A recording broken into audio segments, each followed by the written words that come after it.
రూపాయలు సంపాదించేవాడిని. అశోక్ నగర్ నుంచి తీసుకొని అమీర్పేట్ ఇక్కడ బొల్లారం మాదాపూర్ వరకు 90 హోటల్స్కి నేను సర్వీస్ ఇచ్చేవాడిని.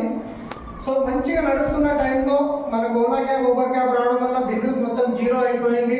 సో నెలకి 80,000 నుంచి 1,00,000 రూపాయలు సంపాదిస్తున్న స్టేజ్లో నేను ఒక ఈఎంఐ మీద ఇల్లు కొనుక్కోవడం జరిగింది. కానీ బిజినెస్ జీరో అయిపోయేసరికి ఇన్కమ్ జీరో ఉంటా ఈ 24 లక్షలు పెట్టి అయితే కార్లు తీసుకున్నానో దాని ఇంట్రెస్ట్ 70,000 మొత్తం ఉల్టా అయిపోయింది అనమాట. ఇక 3 నెలల్లో ఎట్లయినా బిజినెస్ నిలబెట్టాలని ప్రయత్నం చేశాను. కానీ ఈఎంఐ కట్టాలి, డ్రైవర్ల శాలరీస్ ఇవ్వాలి, 70,000 ఇంట్రెస్ట్ కట్టాలి, కాల్ సెంటర్ ఫీజు అది రెంట్ కట్టాలి, ఇంట్లో ఖర్చులు ఇవన్నీ చూసుకుంటే ఉల్టా మళ్ళీ 2,70,000 అప్పు చేయాల్సి వచ్చింది. ఇక నాకు అర్థమైపోయింది ఇక బిజినెస్లో జీరో అయిపోయినామని చెప్పేసి ఇక అప్పులలో బాగా తట్టుకోలేక ఇక ఒకరోజు సూసైడ్ చేసుకుందాం అన్న సిచ్యువేషన్ వచ్చేసింది. డిసైడ్ అయ్యాను. కానీ మా బాబు ఫేస్ గుర్తుకొచ్చి అంటే రోజు ఇంట్లోకి బయటకు వెళ్ళేటప్పుడు డాడీ 5 రూపాయలు ఈయన అడుగుతారు కదా. సో ఆయన ఫేస్ గుర్తుకొచ్చిన తర్వాత నేను ఒకటే అనుకున్నాను, నేనేమన్నా చేసుకుంటే రేపు నా పిల్లలు రోడ్డు మీదకి వస్తారు, అడుక్కునే పరిస్థితి వస్తాయని చెప్పి సూసైడ్ చేసుకోలేదు. కానీ 2 నెలల తర్వాత నిజంగా నా అదృష్టం బాగుంది. మనము దేవుడిని కోరుకుంటాము, నమాజ్ చదివినప్పుడు గుడికి పోయినప్పుడు ఏం కోరుకుంటామంటే సో దేవుడా నేను మంచిగా ఉండాలి, సో నాతో మంచిగా ఉండాలి, నాకు ఇది కావాలి అది కావాలని కోరుకుంటాం. కానీ నేనేం కోరుకున్నానంటే నన్ను ఈ పరేషాన్లకి బయటికి తీయని చెప్పి ఇదే కోరుకునేవాళ్ళు. కానీ కోరుకున్నప్పుడు దేవుడు డైరెక్ట్ వచ్చి గజ్జలు కట్టుకొని వచ్చి ఒక బంగారం కిలో బంగారం లేకుంటే భూములు లేకుంటే పైసలు వేసిపోతారు. ఒక ఆపర్చునిటీ ఒక వ్యక్తి రూపంలో పంపించడం జరుగుతుంది. అదే విధంగా నేను వీడియోలో మన కుల్కర్ణి సార్ అని ఉండేది, శ్రీనివాస్ కుల్కర్ణి సార్ అని 2 సార్లు ఉండేవి కావు. వాళ్ళ దగ్గర నేను అంబేద్కర్ కార్ మీద పనిచేసిన ఒక 1 ఇయర్. ఆ కార్ మీద పనిచేసినప్పుడు ఆ తర్వాత ఆయన చనిపోవడం జరిగింది. వాళ్ళ చెల్లెలు అరుణ కుమార్ అని చెప్పేసి సంగారెడ్డిలో కలెక్టర్ ఆఫీస్ పక్కన ఉంటారు. సో అప్పుడు వాళ్ళ చెల్లెలు చందనాలు ఉన్నప్పుడు మేము వెళ్ళే వాళ్ళము. సార్కి కారు ఉండేది కాదు కాబట్టి ఇట్లా ఎత్తుకొని వాళ్ళ ఇంట్లోకి ఫస్ట్ ఫ్లోర్లోకి వెళ్ళే వాళ్ళము. సో వాళ్ళ చెల్లెలు నేను. సో అప్పుడు ఆమె 10 సంవత్సరాల తర్వాత కాల్ చేసింది, సలీం ఎక్కడ ఉన్నావు, ఒకసారి ఫ్యామిలీని తీసుకొని మా ఇంటికి రా, నీకు ఒక బిజినెస్ చెప్తా అన్నది. బిజినెస్ అంటే నా మైండ్ ఆల్రెడీ బ్లాక్ అయి ఉన్నది. ఎందుకంటే ఎప్పుడో బాగా తట్టుకోలేక ఎప్పుడు సావస్తుంది అనుకుంటే కూర్చున్న టైంలో. కానీ అట్లాంటి ఆలోచన ఉన్నప్పుడు రాయకోడికి ఒక డిన్నర్కి వెళ్ళేటప్పుడు సంగారెడ్డిలో కలుద్దామన్న ఉద్దేశంతో వెళితే అక్కడ ఛాయ్ ఇచ్చింది ఆమె. తర్వాత వెస్టీజ్ ప్లాన్ చెప్తుంది. నేను ఇక్కడికి విన్నా, ఇక్కడికి వదిలేసిన. ఎందుకంటే ఇలాంటి ఎన్నో వస్తుంటాయి పోతుంటాయి, డబ్బులు కట్టించుకొని రాత్రి బంద్ అయిపోతాయి. ఇప్పుడు ఈ సబ్బులు పట్టుకొని నేను ఇంటికి తిరగాను అని మైండ్ సెట్లో ఉన్నాను. కానీ ఏదో ఆధార్ కార్డ్ ఫ్రీ ట్రైనింగ్ అని జాయిన్ అయిపోయినా. ఆ తర్వాత ప్రోడక్ట్ తీసుకోమంటే ఒక సబ్బు, నీమ్ సబ్బు, ఒక నైట్ క్రీమ్ తీసుకున్నా. వాడిన తర్వాత బాగున్నాయి అంటే ఏదో బిజినెస్ చేయమంటుంది, బాగున్నాయి ఫోన్ కూడా చేయలేదు. 2 రోజుల తర్వాత మేము కుల్కర్ణి సార్, నేను ఇంకా డైమండ్ డాక్టర్ కుల్కర్ణి సార్ అయితే టోల్ చౌక్కి వెళ్తాము, సలీం ఆఫీస్ పేట్లో ఎవరు ఇంటికి వెళ్తాము. మీ ఇంటికి వస్తామంటే నేను ఎట్లా వద్దంటే వాళ్ళ ఇంట్లో పనిచేసిన వ్యక్తి.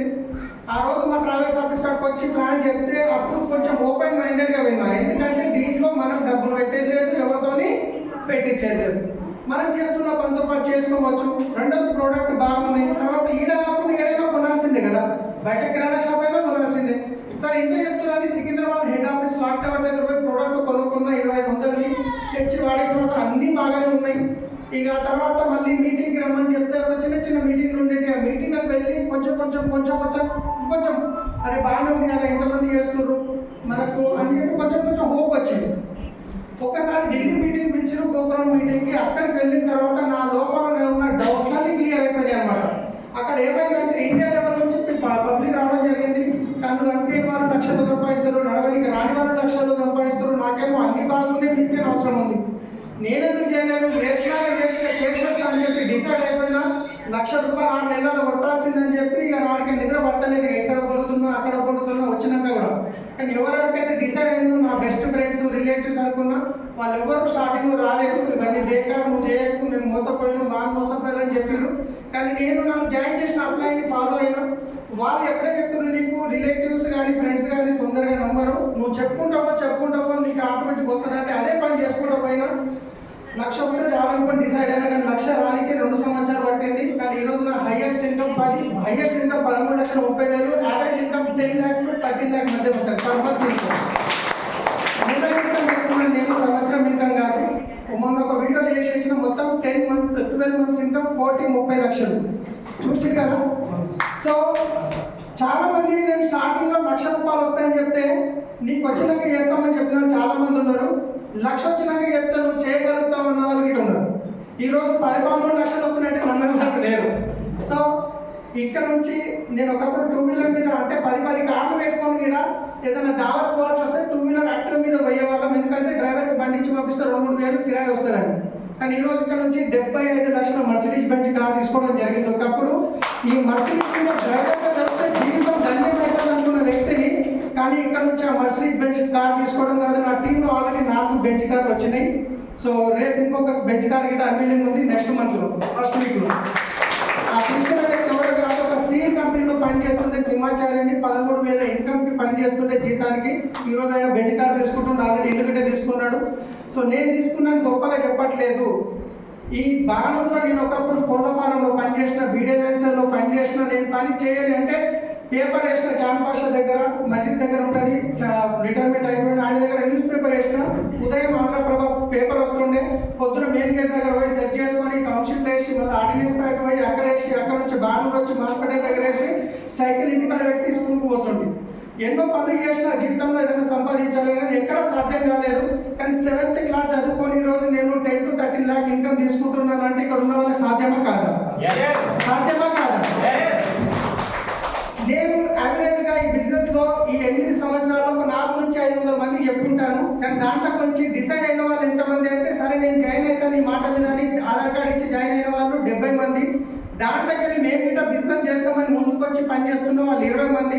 కానీ 20 మంది కలిసి పని చేస్తే అయిన నెట్వర్క్ 7,20,000 మంది. ఈరోజు 7,20,000 మంది ఉన్నారు టీంలో. ఆల్మోస్ట్ టోటల్ ఇండియాలో నా టీం ఉంది. ఇండియాతో పాటు నేపాల్లో నా టీం పనిచేస్తుంది, దుబాయ్లో నా టీం పనిచేస్తుంది, బంగ్లాదేశ్లో నా టీం పనిచేస్తుంది.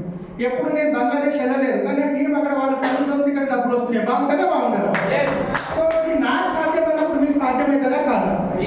కానీ నేను ఒక ఫార్ములా చెప్తాను.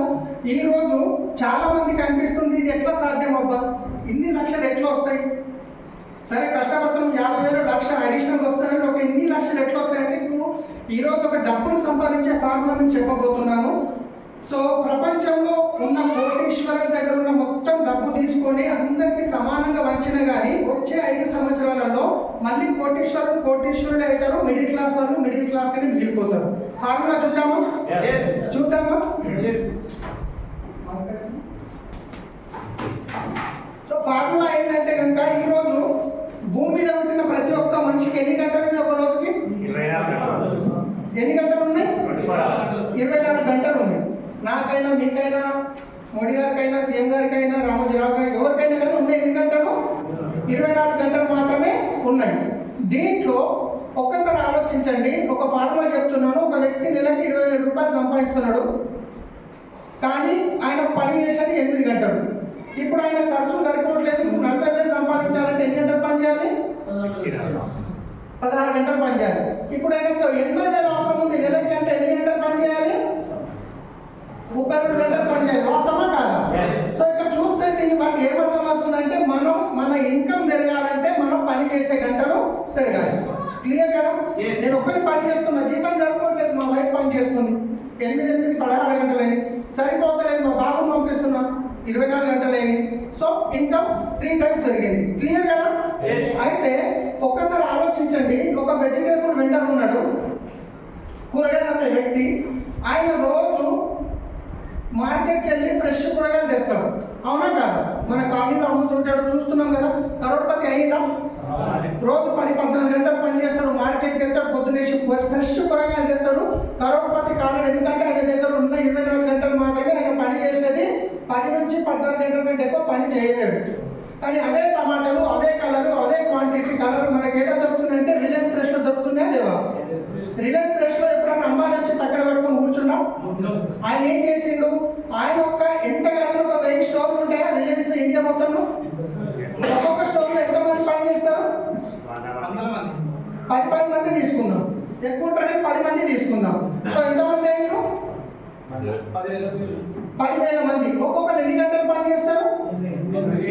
8 గంటలు తీసుకుంటే ఎంత అయింది? ఇక్కడ మొత్తం 80,000 గంటల పని జరిగింది అంబానీకి ఒక రోజుకి. ఎన్ని గంటల పని జరిగింది? ఒక రోజుకి. ఆయన ఒక రిలయన్స్ గురించి చెప్తున్నాయి, ఇంకా చాలా బిజినెస్లు ఉన్నాయి. సామాన్యమైన వ్యక్తి జీవితాంతం పని చేసిన 80,000 గంటలు పని చేయలేడు. మీరు లెక్క పెట్టుకోండి. మీరు రోజు పని చేసే గంటలలో మీరు ఉన్న ఇంకా 30 సంవత్సరాల రిటైర్మెంట్ వరకు 30 సంవత్సరాలు 80,000 గంటలు పని చేయలేము. కానీ ఈయన ఒక రోజుకి 80,000 గంటల పని చేసి నేను చేసింది ఏంటంటే మ్యాన్ పవర్ని ఇంకా ఈయన టైంని డూప్లికేట్ చేసిండు. ఈయన మ్యాన్ పవర్ని టైంని డూప్లికేట్ చేసిండు. మనం జాబ్ చేసుకుంటా ఇప్పుడు ఒక నైట్రోజన్ నింపిన బెలూన్ నీడు వదిలితే ఇక్కడ ఆగిపోతుంది, దీనికంటే పైకి పోతుందా? ఒక లిమిటేషన్ ఉంది. అదే బెలూన్ తీసుకుపోయి బయట వదిలితే ఎక్కడికి వెళ్ళిపోతుంది. అలాగే జాబ్ తప్ప అనట్లేదు, జాబ్లో ఒక లిమిటేషన్ ఉంటుంది. మీరు 1 లక్ష సంపాదిస్తూ 2 లక్షలు చేయొచ్చు, 3 లక్షలు చేయొచ్చు, కానీ 10 లక్షలు చేయలేము. అట్లా నేను జాబ్ తప్ప అనట్లేదు. కానీ ఇక్కడ వెస్టేజ్లో మనం ఏం చేస్తున్నాం అనుకుందాం, మీ టీంలో ఒక 1000 మంది ఉన్నారు. ఈ 1000 మంది వాళ్ళ టీం వాళ్ళ డ్రీమ్ గురించి రోజు 2 గంటలే పని చేస్తున్నారు. సో ఎన్ని వేల గంటల పని జరిగింది? 2000 గంటల పని జరిగింది. అంటే మీ టైంని మీ మ్యాన్ పవర్ని మీరు డూప్లికేషన్ చేశారా చేయలేరా? సో ఒక్కసారి ఆలోచించండి.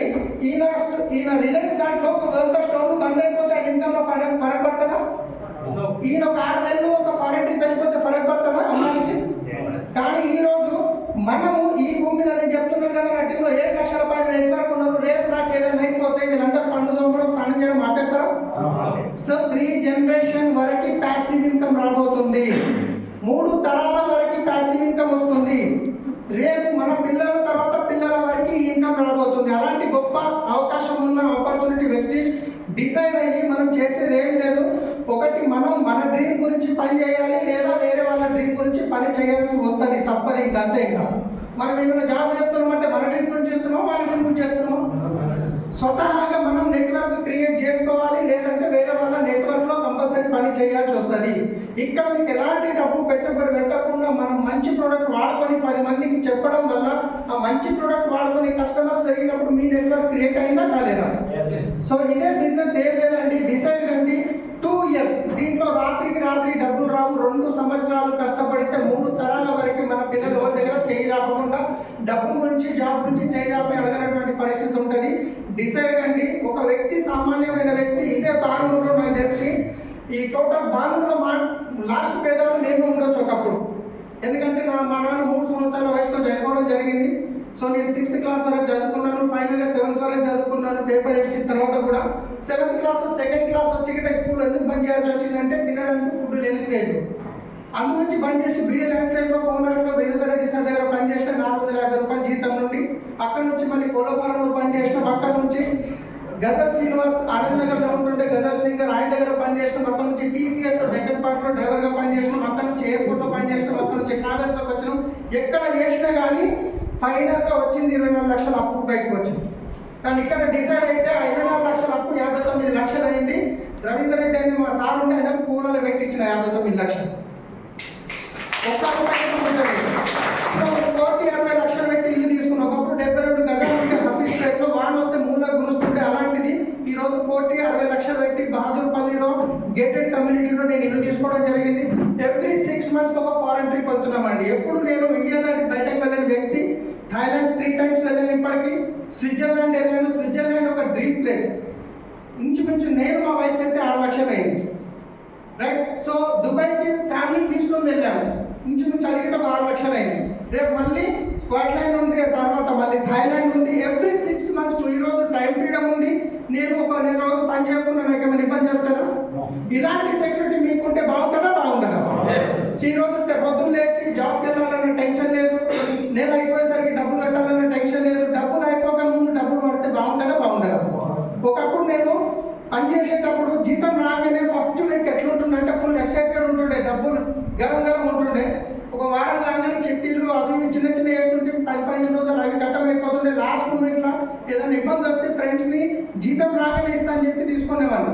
కానీ ఈరోజు ఫైనాన్షియల్గా టెన్షన్ లేదు, టైం ఫ్రీడమ్ ఉంది, మనీ ఫ్రీడమ్ ఉంది. అన్నిటికంటే ముందు హెల్త్ ఉంది దీంట్లో. డబ్బు అంటే పక్కన పెట్టండి, డబ్బు వస్తుంది పోతుంది పక్కన పెడతాం. మీ దాంట్లో హెల్త్ ఉంది.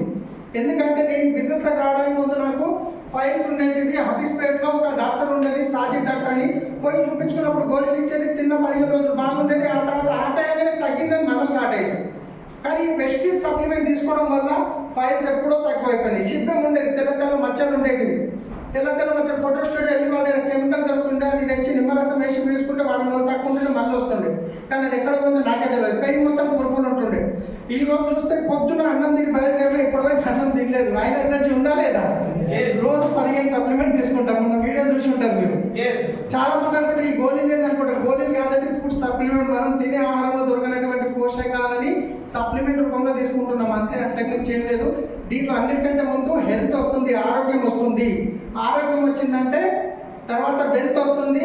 ఆరోగ్యం డబ్బులు రెండు ఉన్నాయంటే ఆనందంగా ఉంటామా ఉండమా? సో ఈ బిజినెస్ లో 3 ప్యాకేజ్లు ఉన్నాయి. డిసైడ్ కండి. 100% ప్రతి ఒక్కరికి అవకాశం, సేమ్ అవకాశం ఉంది. మేము ఉన్నాం, మొత్తం టీం ఉంది మీకు సపోర్ట్ చేయడానికి. So thank you. Wish you well. Back to